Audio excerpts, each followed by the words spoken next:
Hello traders எல்லாருக்கும் வணக்கம். So ரொம்ப நாள் கழிச்சு இன்னைக்கு எக்ஸ்ட்ரீம்லி இம்பார்ட்டண்ட்டான ஒரு அவேர்னஸ் வீடியோ வந்து பார்க்க போகிறோங்க. பார்க்குறேடா வா மச்சான் எவ்வளோ வருஷம் ஆச்சு உன்னை இப்படி பார்த்து. ஸோ இதை வந்து நான் ரொம்ப நாளாகவே போடணும்னு நினச்சிட்டு இருந்தேன். ஆனால் அப்படியே நினச்சி நான் வந்து மறந்துட்டேன். ஆனால் இன்றைக்கி வந்து ஏஞ்சல் ஒன் புரோக்கர்ஸே நம்மளுக்கு வந்து ரிமைண்ட் பண்ணி விட்டுருக்கானுங்க. ஸோ என் ஒய்ஃப் நேமில் ஒரு ஏஞ்சல் புரோக்கிங் அக்கௌண்ட் வந்து ஓப்பன் பண்ணியிருந்தேன். 1.5 years 2 years பக்கம் இருக்குன்னு நினைக்கிறேன். ஸோ ஆனால் அதில் எந்த ஒரு ஆக்டிவிட்டியும் பண்ணலைங்க. ஸோ இத்தனை வருஷமாக ஸோ ஏதோ 2-3 ஸ்டாக் தான் சும்மா 100-200 ரூபாய்க்கு வாங்கி போட்டிருந்தாங்க. ஸோ வேறு எதுவுமே பண்ணல. ஆனால் இந்த மார்க்கெட் ட்ராஷ் ஆனதுக்கப்புறம் நான் சும்மா லைட்டாக ஒரு 2-3 lakhs மட்டும் உள்ளே வந்து போட்டிருந்தேங்க. ஸோ அதில் ஒரு 1.5 லட்சம் பக்கம் தான் இன்வெஸ்ட் பண்ணியிருந்தேன். ஸோ மீதி காசுலாம் சும்மா தான் இருந்துச்சு, எதுவுமே பண்ணலை. இன்னும் கொஞ்சம் கீழே வந்தால் ஆவரேஜ் பண்ணலாம் அப்படின்னு தான் மீதி 1.5 lakhs பக்கம் வச்சுருந்தேன். அக்கௌண்ட் ஆரம்பித்து 2 வருஷமாக என்னோடய ஒய்ஃப்க்கு எந்த கால்ஸும் வந்ததே இல்லைங்க ஏஞ்சல் சைட்லேருந்துலாம். ஆனால் இப்போ இந்த அமௌண்ட்டை உள்ளே போட்டதுலேருந்து நிறைய கால்ஸ் வந்து வந்துருந்துச்சு. ஸோ 1 வீக்லேயே 3-4 times பக்கம் வந்து கால் பண்ணிட்டாங்கன்னு நினைக்கிறேன். 1 lakh பக்கம் வந்து சும்மா வச்சுருக்கீங்களே, நீங்கள் ட்ரேடிங் பண்ணலையா, ட்ரேடிங் பண்ண தெரியுமா, இல்லை நாங்கள் சொல்லித்தரவா அப்படிங்கிற மாதிரிலாம் ஏதோ கேட்டிருப்பானுங்க போல். ஆனால் என் ஒய்ஃப் அதெல்லாம் ஒன்றும் இல்லை அப்படின்னு சொல்லிட்டு ஒவ்வொரு நம்பராக பிளாக் பண்ணி விட்டுட்டுருக்கா. ஆனால் திருப்பி ஏதாவது ஒரு நம்பர்லேருந்து கூப்பிட்டே இருக்கானுங்க இந்த ஏஞ்சல் ஒன்காரனுங்க. இப்போ இன்றைக்கி இவனுங்க இந்த கேவலமான சம்பவத்தை பண்ணதுக்கப்புறம் தாங்க எனக்கு வந்து ஞாபகம் வந்துச்சு. ஸோ அந்த வீடியோ ரொம்ப நாளாக நினச்சிட்டு இருந்தோமே, அதை போடாமல் விட்டோமே அப்படிங்கிற மாதிரி. அது வந்து என்னோட க்ளோஸ் ஃப்ரெண்டோட இன்னொரு ஃப்ரெண்டுக்கு நடந்த ஒரு ரியல் லைஃப் இன்சிடென்ட்ங்க. அவங்க வந்து ஒரு ஐடி எம்ப்ளாயி தான். ஸோ ட்ரேடிங்னா என்னன்னே தெரியாது. ஸோ அதை பற்றி ஐடியாவே கிடையாது. வாழ்க்கையில் நம்ம ஷேர் மார்க்கெட்டுக்குள்ளே போவோமான்லாம் நினச்சி கூட பார்த்ததில்ல. ஸோ அப்படிப்பட்ட மனுஷனோட வாழ்க்கையில் இந்த புரோக்கர்ஸ்னால எவ்வளோ பெரிய இம்பேக்ட் வந்து இருந்திருக்குன்னு நீங்கள் எல்லோரும் கண்டிப்பாக தெரிஞ்சாகணுங்க. ஸோ வீடியோவை ஸ்கிப் பண்ணாமல் ஃபுல்லாக பாருங்கள். ஸோ இந்த புரோக்கர்ஸ்லாம் நிறைய பேர் நம்மளோட ஆப்ஸ்லாம் யூஸ் பண்ணணும் அப்படிங்கிறதுனால அதுக்குன்னே ஒரு டீம் வந்து வச்சுருப்பாங்க. ஸோ மார்க்கெட்டிங் பண்ணுறதுக்கு. ஸோ நிறைய ஆளுங்களை வந்து ஓப்பன் பண்ண வைக்கணும். ஸோ அதுக்குன்னு சில பேர்லாம் ஹையர் பண்ணி அவங்கள வந்து பிரெயின் வாஷ் பண்ண சொல்லுவாங்க. ஸோ உங்களுக்கு தெரியும் அதுக்கெலாம் டார்கெட்லாம் இருக்கும்னு கண்டிப்பாக. ஸோ மந்த் எண்டுக்குள்ளே ஒரு 5 அக்கௌண்ட்டாவது ஓப்பன் பண்ணியிருக்கணும், இல்லை ஒரு 10 அக்கௌண்ட்டாவது ஓப்பன் பண்ண வச்சுருக்கணும் அப்படிங்கிற மாதிரிலாம் ப்ரெஷர் பண்ணுவாங்க. ஸோ எக்ஸ்ட்ரா அக்கௌண்ட்லாம் ஓப்பன் பண்ணனா ஸோ இன்சென்டிவ்லாம் கிடைக்கிற மாதிரி பிளான்ஸ்லாம் இருக்கும். ஸோ இது வந்து இந்த புரோக்கிங் இண்டஸ்ட்ரியில் மட்டும் இல்லைங்க. ஸோ நிறைய இடத்துல இருக்குது. ஸோ அப்படி ஒரு எம்ப்ளாயியோட டார்கெட் ப்ரெஷர் வந்து எந்த அளவுக்கு இன்னொருத்தரோட லைஃப்பை வந்து பாதிச்சிருக்கு அப்படிங்கிறத நீங்கள் வந்து இந்த கதையில் தெரிஞ்சுப்பீங்க. ஸோ இந்த கதையில் உள்ள புரோக்கர் வந்து வென்ச்சுரா ட்ரேடிங் நினைக்கிறேங்க. ஸோ அப்படி தான் அவங்க சொன்னாங்க. ஸோ அப்படிலாம் ஒரு புரோக்கர் இருக்காங்கன்னே எனக்கு அந்த கதையை கேட்டதுக்கப்புறம் தான் எனக்கு தெரிஞ்சுது. பேர் தெரியாத கம்பெனி தான் இப்படிலாம் பண்ணுவாங்கன்னு நான் சொல்ல வரலைங்க. ஸோ ஏஞ்சல் ஒன் டாப் 5ல இருக்கு. ஸோ இப்படிப்பட்ட ரெப்யூட்டட் கம்பெனியே பண்ணும்போது வளர்ந்து வந்துட்டு இருக்கிற ஸ்டார்ட் அப்ஸ்லாம் கண்டிப்பாக பண்ணதாங்க செய்வாங்க. ஸோ இந்த மாதிரி ஒரு டீமை ஹையர் பண்ணி ஸோ அவங்கள வந்து நிறைய அக்கௌண்ட்ஸ் வந்து ஓப்பன் பண்ண வைக்கிறதுக்கு டார்கெட்லாம் செட் பண்ணுவாங்க. அப்படி டார்கெட் ப்ரெஷரில் மாட்டின ஒரு பையன் தாங்க சும்மா அவங்க ஃப்ரெண்டுக்கிட்ட போய் ஓப்பன் பண்ண சொல்லியிருக்காங்க அக்கௌண்ட்டை. ஸோ இவங்களும் சரி நம்ம என்ன ட்ரேடிங்காக பண்ண போகிறோம், சும்மா தானே அக்கௌண்ட் ஓப்பன் பண்ண சொல்கிறாங்க, ஒரு 200-300 ரூபா தானே பண்ணி வைப்போம் அப்படின்னு சொல்லி பண்ணி வச்சுருந்துருக்காங்க. நம்ம என்ன வேலையா செய்ய போறோம், சும்மா பார்க்க போறோம், இருக்கட்டும், அதுக்கு நம்மளுக்கு என்ன சம்பந்தம். அக்கௌண்ட் ஓப்பன் பண்ணதுக்கப்புறம் இவங்க ட்ரேடிங்லாம் எதுவும் பெருசாக பண்ணலாம். ஸோ ஃப்ரெண்டு வந்து பண்ண சொன்னாங்க அப்படிங்கிறதுக்கு தான் ஓப்பன் பண்ணாங்க. சில நாள் அப்படியே போனதுக்கப்புறம் அந்த புரோக்கர்ஸ் சைட்லேருந்து ஆளுங்களை வச்சு கால் பண்ண வச்சுருக்காங்க. இது வந்து ஆப்வியஸ்லி வேறு டிபார்ட்மெண்ட்டாக இருக்குங்க. ஸோ அக்கௌண்ட் ஓப்பன் பண்ண வைக்கிறதுக்கு ஒரு டிபார்ட்மெண்ட் இருப்பாங்க.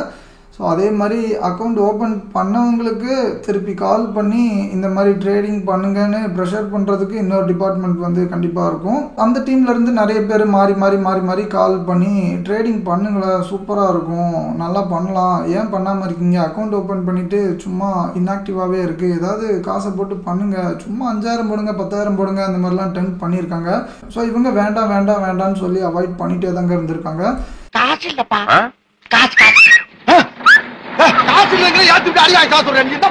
அதுக்கப்புறம் ஒரு ஸ்டேஜில் அவனுங்க வந்து சரி உங்களுக்கு தெரியலன்னா என்னங்க, ஒன்றும் கவலைப்படாதீங்க, நாங்களே உங்களுக்கு ஃப்ரீயாகவே கால்ஸ் கொடுப்போம், ஸோ அதிலலாம் நீங்கள் பண்ணிங்கன்னா ஈஸியாக ப்ராஃபிட் பண்ணலாம், ஸோ நீங்கள் எனக்கு எந்த காசும் கொடுக்க வேணாம், உங்களோட அக்கௌண்ட்டு உங்களோட காசு, சும்மா ட்ரை பண்ணி பாருங்கள், வந்தால் லாபம் தானே அப்படிங்கிற மாதிரி டெம்ப்ட் பண்ணியிருக்கானுங்க ஃப்ரீ கால்ஸ் கொடுக்குறேன்னு. அதுக்கப்புறம் நம்ம மக்கள்லாம் சும்மா இருப்பாங்களா என்ன, வாடா இறங்கி பார்த்துடலாம் அப்படின்னு சொல்லி இவங்க வந்து உள்ளே வந்துட்டாங்க. ஸோ உள்ளே வந்ததுலேருந்து ஃபுல்லாக மாறி அடி தான் போல். ஒரு 10,000-20,000க்கு மேலே லாஸ் பண்ணியிருப்பாங்கன்னு நினைக்கிறேன்.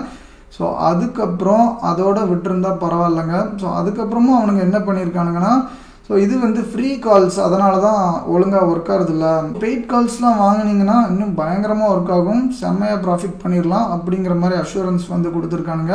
50 கொடுத்தா 100 தரேன், 100 கொடுத்தா 200 தரேன், 200 கொடுத்தா 300 தரேன்யா. யாராக இருந்தாலும் இந்த சுச்சுவேஷனில் என்னங்க பண்ணுவாங்க? ஸோ ஆல்ரெடி இந்த மார்க்கெட்டோட பொட்டன்ஷியல் எப்படி இருக்குது அப்படிங்கிறத கண்ணால் பார்த்துருப்பாங்க. ஸோ அந்த ப்ராஃபிட் அண்ட் லாஸ்லாம் வந்து போகிறது, ஸோ அந்த ஆப்ஷன் ட்ரேடிங்கில் ஒன்ஸ் அந்த ப்ராஃபிட் பொட்டன்ஷியலை பார்த்துட்டாலே சோலி முடிஞ்சுது. ஸோ இதில் வேறு கொஞ்சம் லாஸ் பண்ணியிருக்காங்க.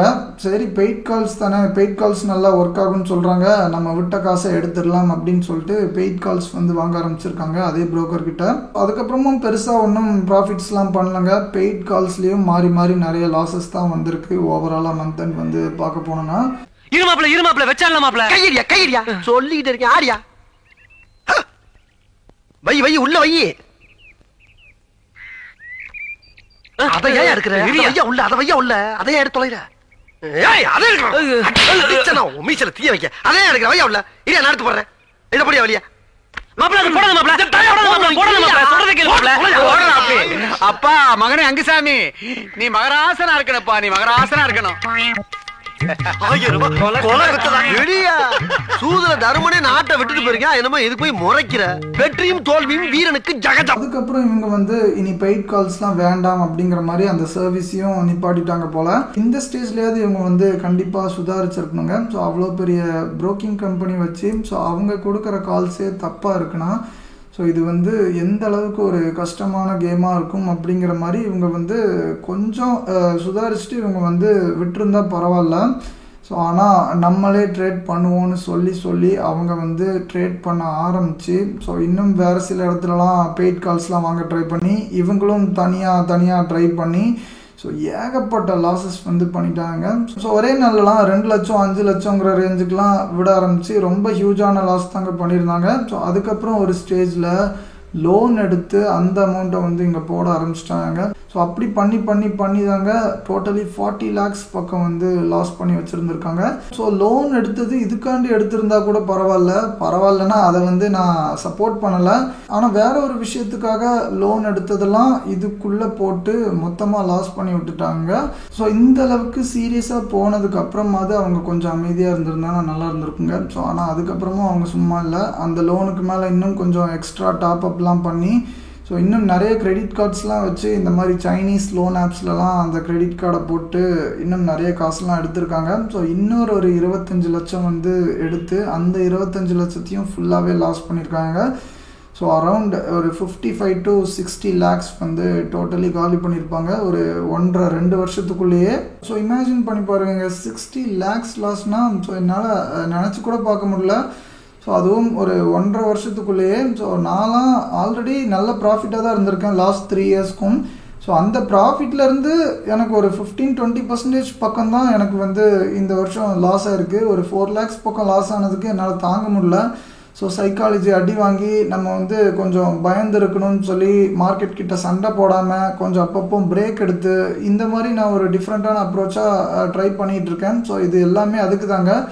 ஸோ நம்ம மைண்டில் ரிவெஞ்ச் மட்டும் வந்துருச்சுன்னா ஸோ அது வந்து நீங்கள் எத்தனை கோடி கொண்டு வந்தாலும் அது வந்து உள்ளே போய்கிட்டே இருக்குங்க. அதனால தாங்க சொல்கிறேன், ரிவெஞ்ச் ட்ரேட் மட்டும் உங்கள் லைஃப்லேயே பண்ணிடாதீங்க. ரிவெஞ்ச் ட்ரேடிங் பற்றிலாம் அவேர்னஸ் கொடுக்கறதுக்கு இந்த வீடியோவை வந்து நான் மெயினாக போடலை. ஸோ இதை வந்து யோசிச்சு பாருங்கள். ஸோ ஒருத்தங்களோட டார்கெட் பிரச்சனை, ஸோ மந்த் எண்ட் அவங்களோட டார்கெட்டை மீட் பண்ணணுங்கிறதுனால இன்னொரு ஃப்ரெண்டை அக்கௌண்ட் ஓப்பன் பண்ண வச்சுருக்காங்க. ஸோ அது வந்து எப்படிப்பட்ட ஒரு சிச்சுவேஷனுக்கு வந்து கொண்டு வந்து நிறுத்திருக்குன்னு யோசிச்சு பாருங்கள். ஸோ அவங்க வந்து லைஃப்பில் ட்ரேடிங் பற்றி யோசிக்காத ஒரு ஆள். ஸோ அவங்களோட லைஃப்பில் இந்த ட்ரேடிங் வந்து இப்படி ஒரு சம்பவத்தை பண்ணணுன்னு அவங்க வந்து கனவுல கூட நினச்சே பார்த்துருக்க மாட்டாங்க. ஸோ ஆனால் இப்போ அவங்கள நினச்சாலே ரொம்ப பாவமாக இருக்குங்க. ஸோ இதில் அந்த புரோக்கரை திட்டுறதா இல்லை அந்த ஃப்ரெண்டு வந்து அக்கௌண்ட் ஓப்பன் பண்ண வச்சானே ஸோ அவனை திட்டுறதா, ஸோ இல்லை ஓப்பன் பண்ணதுக்கப்புறம் நீங்கள் ட்ரேட் பண்ணுங்கன்னு ஒருத்தன் வந்து ப்ரெஷர் பண்ணி இன்னொருத்தன் கால் பண்ணானே ஸோ அவனை திட்டுறதா, யாரை திட்டுறதுன்னு எனக்கு வந்து சத்தியமாக தெரிலங்க. நீங்களே சொல்லுங்கள் யார் மேலே தப்பு இருக்குது அப்படின்னு. இன்றைக்கி இந்த வீடியோ வந்து எதுக்கு போட்டேன்னா, தயவு செஞ்சு இதை 4 பேருக்கு ஷேர் பண்ணுங்க. ஏன்னா நிறைய இன்ஃப்ளூயன்சர்ஸ் வந்து இருக்காங்க, அவங்களாம் ட்ரேடிங் பண்ணியிருக்க மாட்டாங்க. ஸோ ஆனால் வேறு இதை பற்றிலாம் பேசுகிற இன்ஃப்ளூயன்சர்ஸாக இருப்பாங்க. அதாவது லைஃப் ஸ்டைல் பற்றி பேசுகிறவங்களோ இல்லை கேட்ஜெட்ஸ் பற்றி பேசுகிறவனோ இல்லை வேறு நித்தியாவது ரிவ்யூ பண்ணுறவனோ ஸோ அந்த மாதிரி தான் யூடியூப் சேனல் வந்து வச்சுருப்பாங்க. ஸோ அதில் நிறைய சப்ஸ்கிரைபர்ஸ் வந்து வச்சுருப்பாங்க. ஸோ அவங்களோட சப்ஸ்கிரைபர் பேஸை எக்ஸ்ப்ளாய்ட் பண்ணுறதுக்காக ஸோ திடீர்னு நான் வந்து ட்ரேடிங்குள்ளே வந்தேன், சூப்பராக காசு பண்ண முடியுது, ஈஸியாக இருக்குது அப்படி இப்படிங்கிற மாதிரிலாம் சொல்லி ஸோ அவனுங்களும் கடைசி கோர்ஸ் வந்து செல் பண்ணுற மாதிரி பண்ணுறானுங்க, இல்லை வேறு ஆளுங்களை வச்சு கோர்ஸ் செல் பண்ணுற மாதிரி பண்ணுறானுங்க. ஸோ இந்த மாதிரிலாம் கேவலமாக சில்லறத்தனம் பண்ண ஆரம்பிச்சிட்டானுங்க. ஸோ இதுக்கு முன்னாடியே நம்ம இதுக்கு ரிலேட்டடாக ஒரு எக்ஸாம்பிள் வீடியோ வந்து போட்டிருப்போம். ஸோ மற்ற இன்ஃப்ளூயன்சர்ஸ்லாம் எப்படி ட்ரேடிங்குள்ளே வந்து அவங்களோட சப்ஸ்கிரைபர்ஸ்லாம் ஏமாற்ற ட்ரை பண்ணிகிட்டு இருக்காங்க அப்படிங்கிற மாதிரி. ஸோ இந்த மாதிரி சினாரியோஸில் என்ன பிரச்சனைனா ஸோ அவங்களோட சப்ஸ்கிரைபர்ஸ்லாம் லைஃப்பில் ட்ரேடிங் பற்றி யோசிச்சிருக்க மாட்டாங்க. டேய் அவன் ஒன்றை ஃபாலோ பண்ணுறது நீ போடுற கேட்ஜெட் வீடியோனாலையும் ஸோ நீ போடுற இந்த லைஃப் ஸ்டைல் வீடியோனாலையும் தான் ஃபாலோ பண்ணிகிட்டு இருந்தான். மற்றபடி அவன் ட்ரேடிங்கோ இன்வெஸ்ட்மெண்ட்டோ அதை பற்றி நினச்சிருக்கவே மாட்டான். ஆனால் இவனுங்க வந்து உன்னை ஃபினான்ஷியலி எஜுகேட் பண்ணுறவா அப்படிங்கிற மாதிரி ஷேர் மார்க்கெட்டுக்குள்ளே இழுத்து விட்டு சோழியை முடிச்சு விட்டுறானுங்க. ஸோ இதுக்கு தாங்க நான் வந்து சொல்கிறேன். ஸோ நீங்கள் ஷேர் மார்க்கெட் பண்ணணும்னு உங்களுக்குள்ள ஒரு வெறி இருந்து பேஷன் இருந்து ஸோ இல்லை ஃப்ரெண்ட்ஸ் அண்ட் ஃபேமிலி யாராவது நல்லா பண்ணிகிட்டு இருக்காங்கன்னா ஸோ அவங்கள பார்த்து இன்ஃப்ளூயன்ஸ் ஆகி நீங்கள் வந்து வந்தீங்கன்னா ஓகே, ஒன்றும் பிரச்சனை இல்லை. ஸோ அப்போவும் பிரச்சனை தான். ஸோ நிறைய அடி வாங்கி தான் நீங்கள் வந்து கொஞ்சம் கொஞ்சமாக ப்ராஃபிட் வந்து பண்ண முடியும். ஸோ ஆனால் அட்லீஸ்ட் அந்த மாதிரி ஒரு ஃபோர்ஸ் வந்து உங்களை இன்ஃப்ளூயன்ஸ் பண்ணனா ஓகேங்க. ஸோ ஆனால் நீங்கள் எவனோ ஒருத்தன் சொல்லி சும்மா பிளைண்டாக இதுக்குள்ளே ஈஸின்னு நினச்சி வந்து இந்த மாதிரி சிக்கிறாதீங்க. ஸோ இந்த மாதிரி ஒரு ஸ்டோரி மட்டும் இல்லைங்க, லட்சக்கணக்கான ஸ்டோரிஸ் வந்து இருக்குது. ஸோ நான் சொல்லி தான் உங்களுக்கு தெரியணும்னு அவசியம் இல்லை, நியூஸ்லேயே அவ்வளோ விஷயங்கள் வந்து நீங்கள் பார்த்துருப்பீங்க. அதனால் இந்த வீடியோ பார்த்துட்டு இருக்கிறவங்களாம் தயவு செஞ்சு ஒரு முடிவு எடுங்க. ஸோ நம்ம ஷேர் மார்க்கெட்டுக்குள்ளே எதுக்கு வந்தோம்? ஸோ ஒரு இன்ட்ரெஸ்ட்டோட லேர்ன் பண்ணி இதை ஒரு நல்ல ப்ராப்பர் பிஸ்னஸாக பண்ணணும்னு நினச்சி வந்தோமா? ஸோ இல்லை சும்மா எவனோ ஒருத்தன் சொல்லி ஒரு க்ரீடினஸ்லேயோ இல்லை ஏதோ ஒரு டெம்டேஷன்லேயோ உள்ளே இறங்கி பார்க்கலான்னு சும்மா வந்தோமா அப்படிங்கிறத நீங்கள் வந்து உட்காந்து அனலைஸ் பண்ணி பாருங்கள். ஸோ அதுக்கப்புறம் இது உங்களுக்கு செட் ஆகுமா ஆகாதா அப்படின்னு யோசிச்சுட்டு ஒரு நல்ல முடிவு எடுங்க. ஸோ வேணான்னு தோணுச்சுன்னா தயவு செஞ்சு ஜென்மத்துக்கும் ட்ரேடிங் பக்கம் வந்துடாதீங்க. நம்ம ஸ்டோரியில் வந்து அந்த பர்சன் வந்து ஐடியில் வேலை பார்க்குறாங்கன்னு நினைக்கிறேன். ஸோ ஒரு 75 to 80K பக்கம் சேலரி வாங்குறாங்க. ஸோ ஆனால் சேலரி வாங்குறதையும் தாண்டி இப்போ அவங்க வந்து இஎம்ஐ பே பண்ணிட்டு உட்காந்துட்டு இருக்காங்க. வீடோ காரோ என்னத்தையாவது வாங்கி அதில் ஃபுல்லாக அப்படியே நம்ம சேலரி வந்து இஎம்ஐயாக போயிட்டு இருந்தாலே செம்ம எரிச்சலாக வரும். என்னடா வாங்குற சம்பளம் கையில் நிற்கவே மாட்டேங்குது, இஎம்ஐலேயே போயிட்டு இருக்கேன்னு எரிச்சலாக வரும். ஸோ வீடு வாங்கினாலே நான் வந்து சொல்கிறேன், அப்போவே நம்மளுக்கு வந்து ஒழுங்காக ஒர்க் பண்ணவே தோணாது. என்னடா சேலரி வந்தால் ஒன்றும் கையில் நிற்காது அப்படிங்கிற மாதிரி ஃபீல் வரும். கண்டிப்பாக நிறைய பேர்த்துக்கு வருங்க.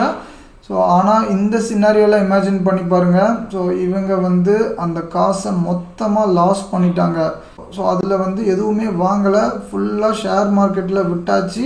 எவனோ கண்ணுக்கு தெரியாத இந்தியாவில் ஏதோ மூலை முடுக்கில் இருக்கிறவனுக்கோ இல்லை ஃபாரினில் உள்ள ஏதோ ஒரு எஃப்ஐஎஸ்க்கோ அவங்க வந்து கொடுத்துட்டாங்க அந்த காசை. ஸோ எவனே தெரியாத அளவுக்கு ஒரு 1000 பேர்த்துக்கு இவங்களோட 60 லட்சத்தை காசை வந்து கொடுத்துட்டு அந்த காசுக்கு போய் ஃபுல்லாக இஎம்ஐ கட்டிக்கிட்டு இருக்கணும் இன்னும் ஒரு 10-15 வருஷம் 20 வருஷத்துக்குன்னா இமேஜின் பண்ணி பாருங்க. ஸோ அவங்களால ஒழுங்காக ஒர்க் பண்ண முடியுமா? அந்த கம்பெனியில் எவ்வளோ ப்ரெஷராக இருக்கும், வேலை செய்கிறதுக்கும் சுத்தமாக மூடே வராது. ஸோ சேலரி வர்றப்பையும் சந்தோஷமும் பட முடியாது. ஸோ இப்படிப்பட்ட ஒரு நரக வாழ்க்கையை வந்து நீங்கள் இமேஜின் பண்ணி பாருங்கள் எவ்வளோ கஷ்டமான விஷயம் அப்படின்னு. ஸோ அதனால தாங்க நான் உங்களுக்கு அட்வைஸ் பண்ணுறேன். அவன் சொல்கிறான் இவன் சொல்கிறான்லாம் நீங்கள் வந்து ட்ரேடிங்குள்ளே வராதிங்க. ஸோ உங்களுக்கு உண்மையாகவே ஃபினான்ஷியல் மார்க்கெட்ஸ் மேலே ஒரு பேஷன் இருந்துச்சுன்னா மட்டும் நீங்கள் வந்து ட்ரேடிங்குள்ளே வாங்க. ஸோ இதை விட ஒரு பெஸ்ட் ஃபினான்ஷியல் அட்வைஸ் உலகத்திலே யாராலையும் கொடுக்க முடியாது. ஸோ தயவு செஞ்சு புரிஞ்சு நடந்துக்கோங்க. ஸோ ப்ளீஸ் கெஞ்சி கேட்குறேன். ஸோ இந்த வீடியோவை லைக் பண்ணி 4 பேருக்கு ஷேர் பண்ணுங்கள்.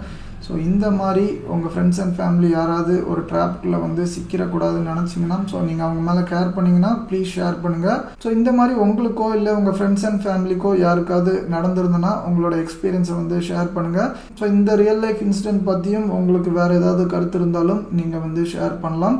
இன்னொரு நல்ல வீடியோவில் சந்திக்கலாம். நன்றி.